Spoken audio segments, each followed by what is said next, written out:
Kitchen village food চ্যানেলে সবাইকে স্বাগতম জানাই। আজকে আপনাদের মাঝে একটা রেসিপি নিয়ে এসে গেলাম।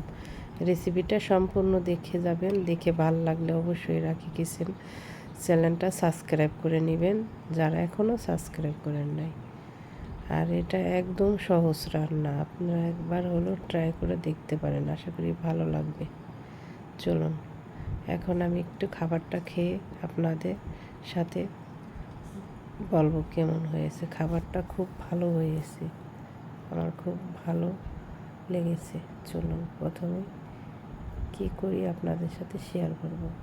প্রথমে আমি পটলগুলো পরিষ্কার করে খোসা ছাড়িয়ে ধুয়ে লবণ হলুদ মাখিয়ে পটলটা একটু কেচে নিয়ে এবার ভেজে নিলাম।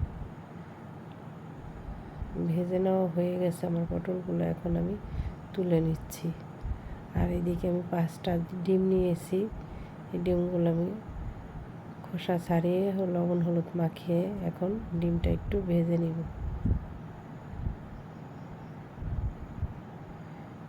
দেখুন এর মাঝে আমার ডিমগুলো সুন্দর লাল করে ভেজে নেওয়া হয়ে গেছে, এখন আমি ডিমগুলো তুলে নিব। দেখুন কতটা সুন্দর হয়েছে ভাজা, এখন তুলে নেব। এই যে ডিম ভাজা হয়ে গেছে, এখন আমি পেঁয়াজ লম্বা করে কুচিয়ে রেখেছি, আমি পেঁয়াজটা ভেজে নেব। সাথে কাঁচামরিচও দিয়ে দিয়েছি, এখন কাঁচামরিচ আর পেঁয়াজটা একটু বাদামি কালার করে ভেজে নেব। এখানে আমি মাটির চুলায় রান্না করতেছি, মাটির চুলায় রান্না করলে সবচেয়ে ভালো লাগে খেতে। এখন এখানে হলো আদা বাটা আর রসুন বাটা দিয়ে দিলাম, একটু ভেজে নেব। মশলাটা যত ভাজবো মশলা থেকে কাঁচা গন্ধটা বেরোবে না। এখন জিরা বাটা দিয়ে দিলাম, দিয়ে মশলাটা ভালো মতন ভেজে নেব। মশলাটা ভেজে নেওয়া হয়ে গেছে, এখন দিয়ে দেবো পরিমাণ মতন হলুদের গুঁড়া, অল্প পরিমাণের মরিচের গুঁড়া আর স্বাদের জন্য লবণ দিয়ে ভালো মতন মশলাটা ভেজে নেব। একটু পানি দিয়ে ভেজে নেব, না হলে পুড়ে যাইতে পারে মশলাটা।